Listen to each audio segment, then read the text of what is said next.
Good morning. Welcome to UUCC, the Unitarian Universalist Church of Canandaigua. We are a group of spiritual free thinkers who gather to celebrate life, build community, and better the world.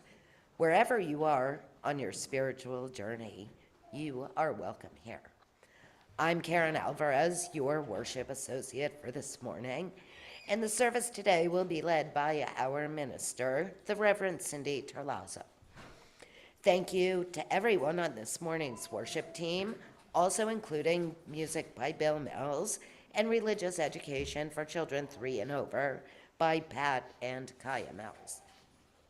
If this is your first visit, welcome. We invite you to sign the visitor's book in the entryway, and whether it's your first service or your 1,000th, we are glad you came. This service is also being live streamed to our YouTube channel. We will plan on continuing with hybrid services, so you can join us each week here in person or on Zoom or later on YouTube. To help us connect better with our friends watching from home, please turn around and give a wave to the camera. At the end of the service, we will invite our friends on Zoom to turn on their cameras, and wave back. I have a few announcements. If you have a joy or sorrow to share, please fill out the card on or near your chair. We invite you to bring them forward and place them in the basket after Bill rings the chimes and begins to play. You can also come forward to drop a pebble in the water if you have a joy or sorrow that you prefer not to share. The Social and Environmental Justice Committee meeting kickoff will be today, immediately following the service. The service will be shorter and childcare will be extended, so we hope you will decide to stay and participate. Social justice is a foundational component of our faith. We will gather to talk about faith-based social justice, the priorities articulated by our governing bodies, the UUA and the NYUUJ, our community partners, and our church board, and will generate ideas for the 2025-26 program year. The SEJ committee will provide healthy, hearty snacks for the meeting. I'm not exactly sure what it's going to entail, but you can probably expect some cheese and crackers, some hummus, maybe some cookies. Please join us next Sunday, October 5th, for a presentation by Drew Valonis on scams, what they look like, how they work, and how to protect yourself. The presentation will immediately follow the service and also be live streamed and available on our Zoom channel after the fact. The theme for the harvest season is liberation. Copies of the Spiritual Deepening Packet are available on the white shelves at church and online. Name tag orders are due. The board will order new name tags for members in early October. The new name tags have a magnetic attachment instead of a pin. If you have misplaced yours and wish to order a replacement name tag, you can do so now. Please email uucc@rochester.rr.com with your name spelled exactly as you would like it on the name tag, and let them know by October 1st. If you are ordering a replacement, please add a little to your next donation to cover the $9 cost of the name tags. You have another chance to order clothing on the side with the Side with Love logo on the front, and the 3 local UU church logos on the back. In addition to t-shirts, newly available items include long sleeve shirts, sweatshirts, and hoodies with more options for adults and youth sizes. We've got a special discounted rate from the printer that will end next Sunday, October 5th. You can find the link in the weekly announcements, in your email, or posted on the board in the back of the room. Orders will be distributed at church on a Sunday at some point after the deadline. And you can contact Laura Wink with any additional questions. I will say that I did take a look at the new offerings. I'm a little mad I got my shirt on the first go, so we might have two. Are there any other announcements for the good of the community?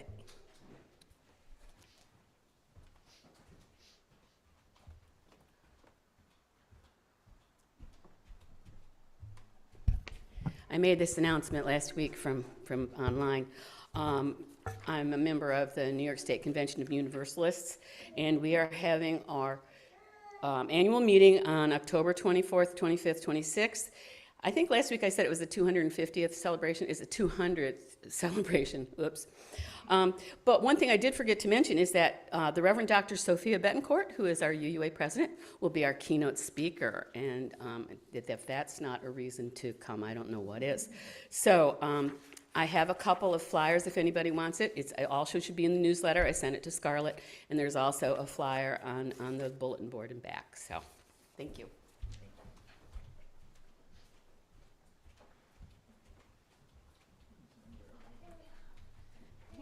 Last Sunday, we had some technical difficulties with trying to live stream to the YouTube channel, but the video was posted from the recording just last night. And in order to find it, you wouldn't look at our live streams, you would look at our videos.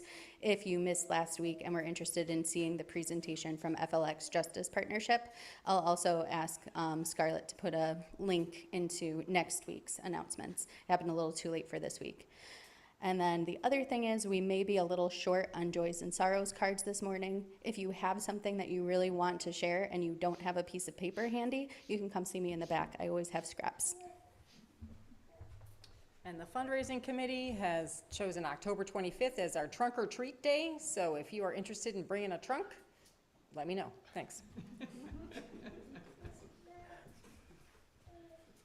That also involves bringing your car, just in case you weren't clear on that. As we prepare to be fully together, I remind you to silence your phones and devices. We now enter a space of worship, and now is the time to bring forward any joys or sorrows, or to come up and drop a pebble.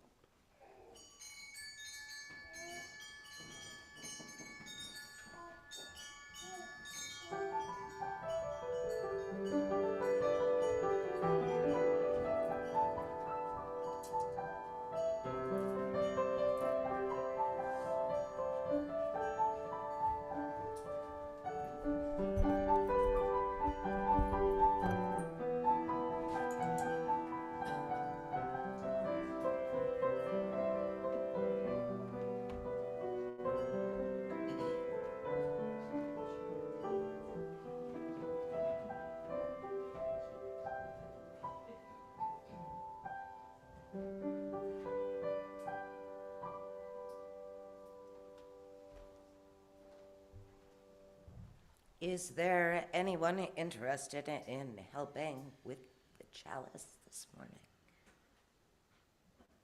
Apparently no. Totally fine. I know how to do it. I invite you to join with me in our chalice lighting words. We gather this hour as people of faith, with joys and sorrows, gifts and needs. We light this beacon of hope, sign of our quest for truth and meaning, in celebration of the life we share together.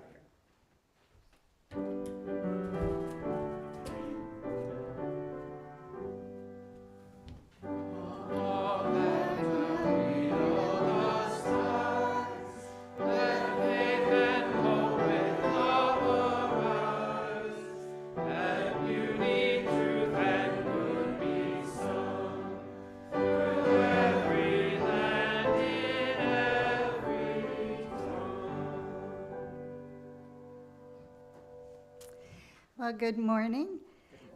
Our opening words this morning are by Tanya Marquez. It is now, when we are called as witnesses of the world, to mend it, to change its course, to restore it. It is now, when we are called to act on our values, not to hide, not to fear, but to be bold and loud. It is now that we are called to continue our fight for justice, to organize, to speak up. It is now. Let us gather, let us give each other courage, let us worship together. And our opening music is hymn 121, We'll Build a Land.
So I need a couple of helpers to unveil what's under this cloth here. Is there anybody who would be willing to help? I don't know. Anybody? Okay, then I will do the unveiling.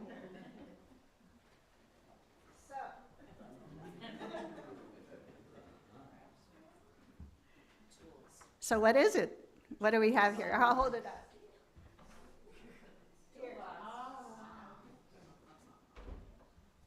So, you all said it, right? It's the toolbox that we have here. And, what are tools used for? So anybody can shout it out. What do we use tools for? Fixing stuff?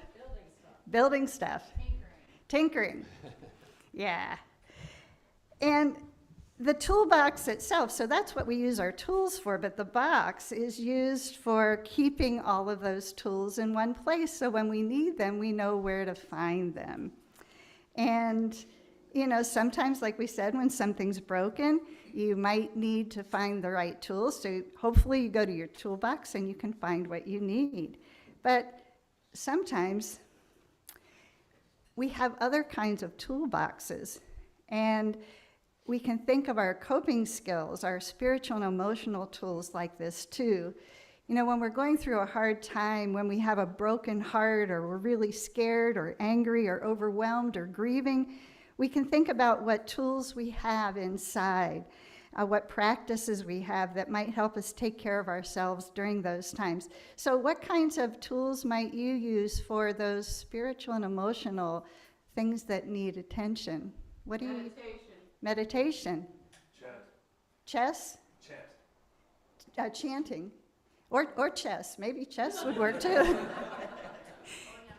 Going outside. Laughter, yeah. Dancing. So, what's that? Friendship. Free framing. So, there are lots of tools that you all have named, and there's lots of tools that you haven't named yet that I know are available to you. And, listing all these different kinds of tools gives us the idea that we have options. So when we're in those difficult places, we can go to our hard times toolbox and reach in and pull out a tool that will hopefully help us to get through whatever those difficulties are. And if we remember that there was only one tool in our toolbox that wasn't quite right, we have other tools that we can go to. And sometimes when it's really, really hard, we go to our toolbox and the right tool isn't there. But what we can do is we can reach out to somebody else for tools. It might be a teacher, it might be a minister, it might be a therapist, it might be a good friend that can help us find those tools that we need. The more that we practice using our tools and the more that we ask for help from other people, the better that we get at taking care of ourselves and the better that we get at building those support systems that help us to do the things that we need to take care of. So this little demonstration is just a reminder that you have a lot of tools already at your disposal to fix physical things, but also to fix those things inside that might feel a little challenging. So you can keep that in mind when you need to look to fix something that doesn't feel quite right. So at this time, what we're going to do is take up our offering, because that is one tool that helps to keep this beautiful community strong and vital.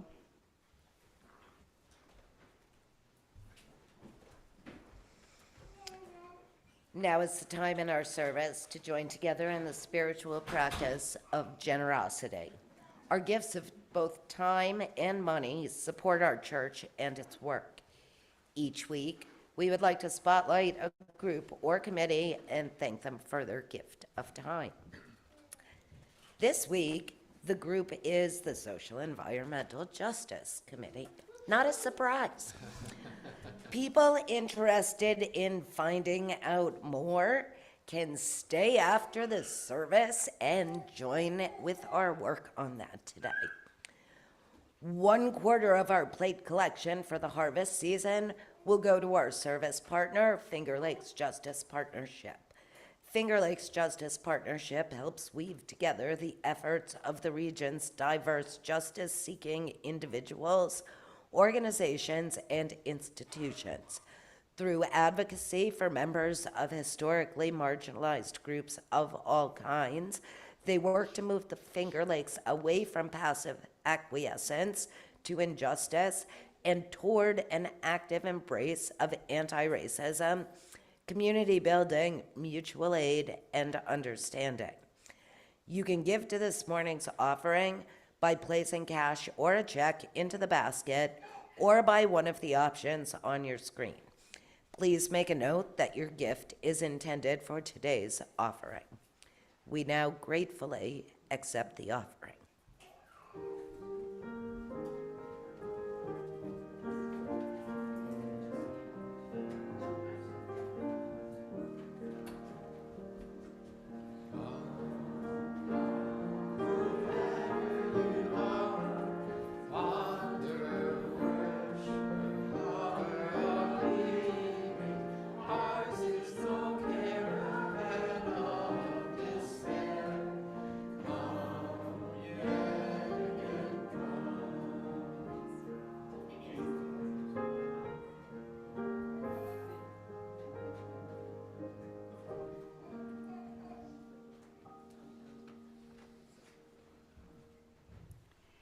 One of the beloved practices we have is the sharing of those joys and concerns that we carry with us.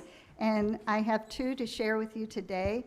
There is a concern for the safety and also the joy for the bravery of this flotilla that is moving across the ocean to try to bring aid to Gaza. This is a group of citizens from 44 countries. So lifting up their safety and celebrating their bravery as they work to bring this humanitarian loving care to people in great need. And we have a delightful joy. Our wonderful Bill has been inducted into the Canandaigua School District Arts Hall of Fame. So yay!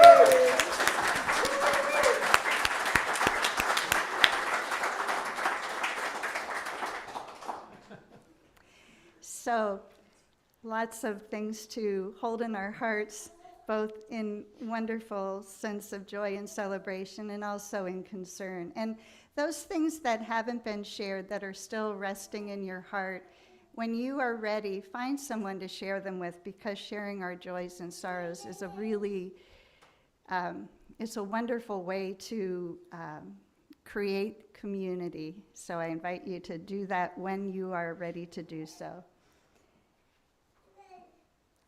And it's this time, if there are any of our kids who would like to head downstairs for religious education, you are welcome to do so now with Miss Kaya and Pat. You're welcome to stay here as well, but if you want to go down, now is the time. We will sing you out. Go now in peace, go now in peace, may the Spirit of love surround you everywhere, everywhere you may go.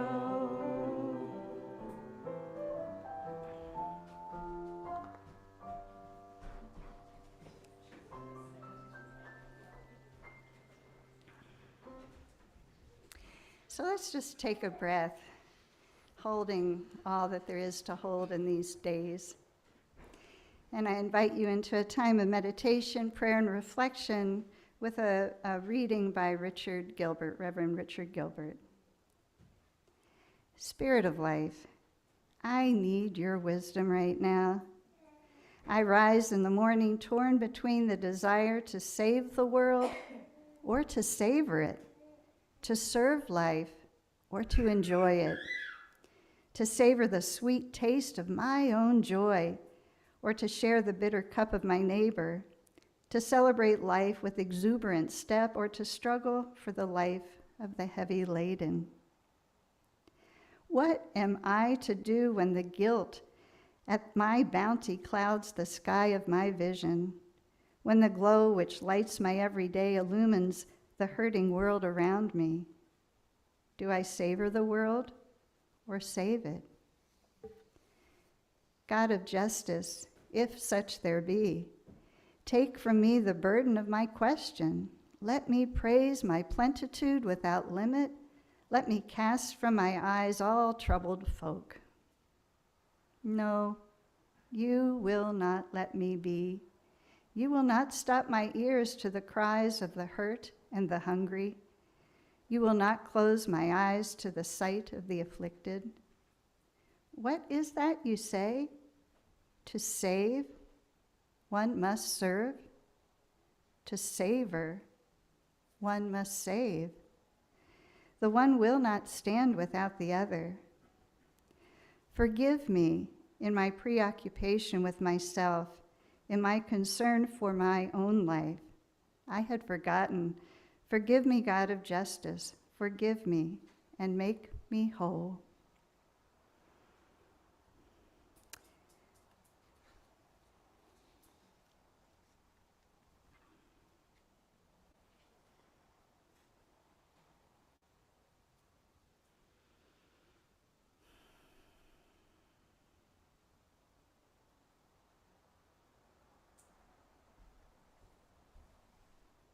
And we'll sing together now, Spirit of Life.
There is an urgency in the air that I think many of us feel, and for good reason. The words from our call to worship remind us that it is now that we're being called to be witnesses of the world, to mend it, to change its course, to restore it. It is now that we are being called to act on our values. I'm making a guess that most of us would agree with this, and I'm also guessing that at times it may be hard to figure out where to put your energies and determine what is your role to play. You know, whether it's to tend to your personal needs to savor the world or whether it is to save it. And perhaps to also figure out if you are brave enough to take action on the values that resonate in your heart, especially if one has a reasonable degree of comfort and at present is not in the direct line of being targeted in some fashion. I know for me it can be easy to be comfortable, and I have to nudge myself. You know, it's an incredible time to be alive right now, isn't it? I've been thinking a good bit about what it means to me to be brave. I know that there are many, many ways to be brave. And I know that each of us has found many ways in our lives already that we have demonstrated our own sense of bravery. It takes a kind of bravery to make any kind of change in life. The first day of any new venture, starting a new school year, starting a new job, entering a new relationship. All of these things may feel a bit scary, and yet we dig deep and we make the moves within ourselves that set us off on this new venture. Some of us have faced illness, the loss of a beloved person in our life, surviving any kind of natural disaster. You know, or maybe you have been faced with leaving a relationship that no longer serves you, or saying yes to entering a new one that you hope will. All of these things ask us to draw upon our internal reserves, to reach into our internal toolbox to face the changes such situations have presented us with. Some of us have lived lives in any assortment of societally prescribed closets, and the decision to come out surely requires that we are brave enough to live a life that is true to who we are.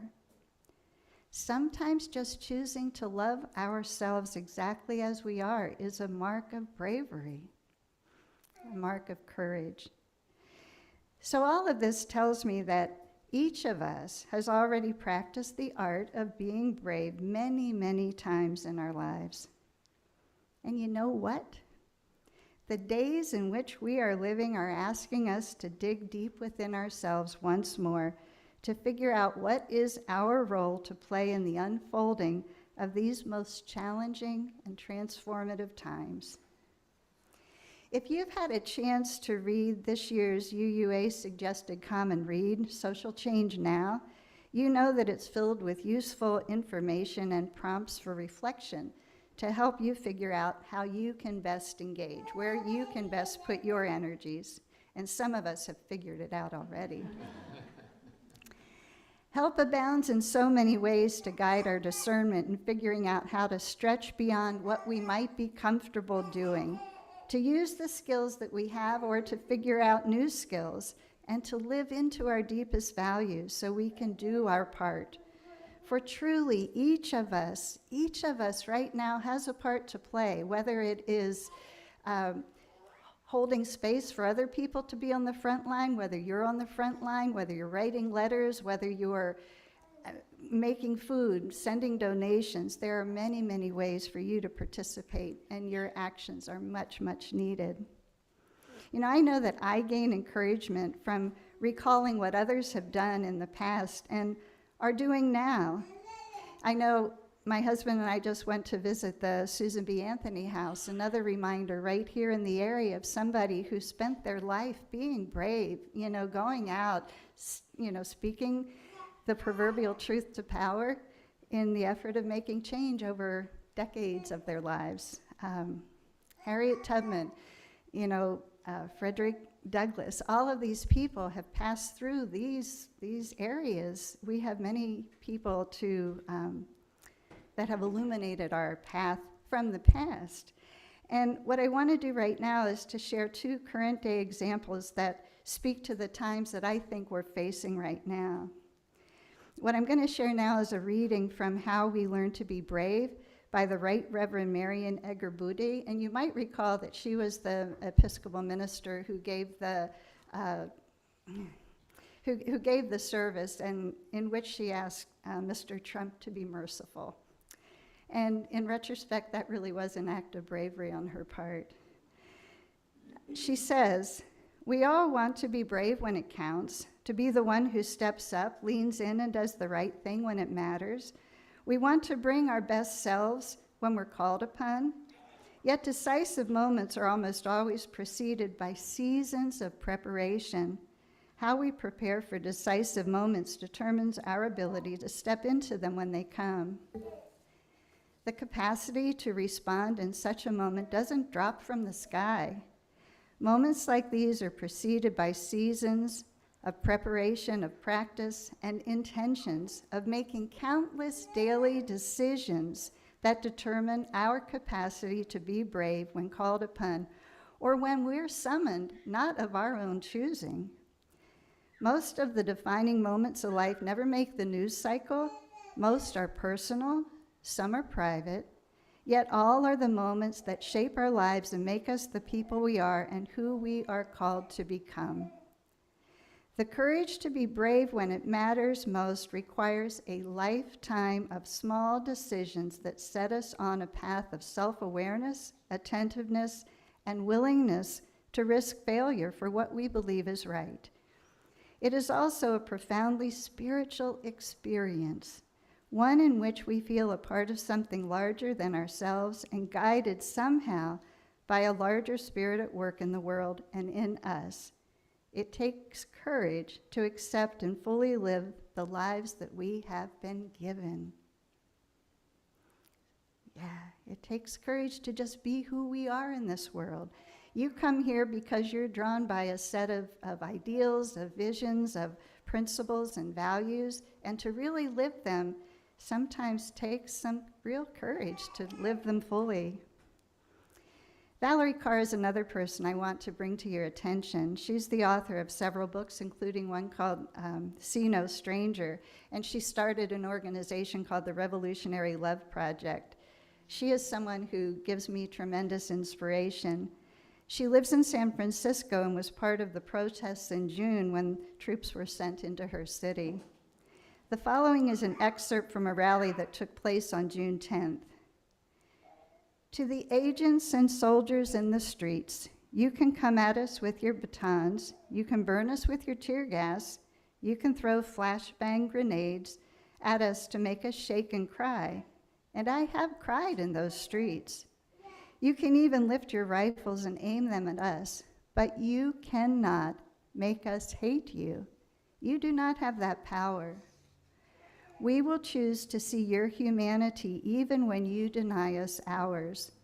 We will block your actions with one hand, and we will have the audacity to extend the other hand so that you might take it, or your children one day might take it, because the brief high that comes from domination is nothing compared to the infinite love and joy of true community. And so our protest is more than resistance. We are lifting up a vision of the world that could be. When you see my child as yours and I see yours as mine, our dream is more powerful than your nightmare. Our dream is more powerful than the nightmares that are being delivered to us every day. She then shared another portion of what she had to say from a rally on June 18th. As our loved ones are being abducted and disappeared from our streets, our families ripped apart, our children terrorized, our protests met with an astonishing display of military force, remember, in every turn through the cycle of human history, people have faced the fires of oppression. The question is not, what will you do? The question is, who will you be in this story? Courage is not a calculation of the mind. It is a choice of the heart. We are here because we choose courage. We choose to be brave with our love. We choose to see the ones you are holding as a part of us. I took those words to heart for myself and decided it was time for me to be willing to engage in public witness in ways that I had not done before when I joined with over 100 others a few weeks ago, and you may have be well aware of this. There were 3 other UU clergy, Reverend Sherry Halliday Kwan, Reverend Eileen Casey Campbell, and Reverend Dick Gilbert, when I showed up to detain some men who were doing their job. They were putting a roof on a house in a nice neighborhood in Rochester. I showed up to take them away. It took an act of bravery on my part to go because I didn't know what I would face. I've been comfortable. I didn't know what was going to happen. But what it turned out that what I did face was a community coming together, a community of people across many different occupations, many different places in life, showing up in love to care for fellow travelers in need. I found my values aligning with my actions in ways that felt true. Friends, none of us know what we're going to be asked to do, what we're going to be asked to engage in the months and days to come, but I know that by actively leaning into what we value and joining with others in ways that center the values that Unitarian Universalism aspires to, particularly love, we are much stronger than we realize. So I'm asking you to go forth, be brave, and know that you are not alone. And we'll go right into our closing words by Don Cooley. Let us go out into the world singing. Let us go out into the world singing songs that proclaim liberty, songs that turn ashes into garlands, songs that bind up the afflicted and those who mourn, songs that like oaks have roots that go deep and stand strong. Let us go out into the world singing. We know these songs. They vibrate through time in our very souls. They are the songs that give us life. They are the songs that give us meaning. They are the songs that give us purpose. Now it is our turn to take these life-giving songs out into the world. Let us go now singing these songs with voices deep and strong, and may the world join us in praise and in celebration and in love. So now you are invited to rise in body and or spirit and sing This Little Light of Mine, hymn 118.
That was fun.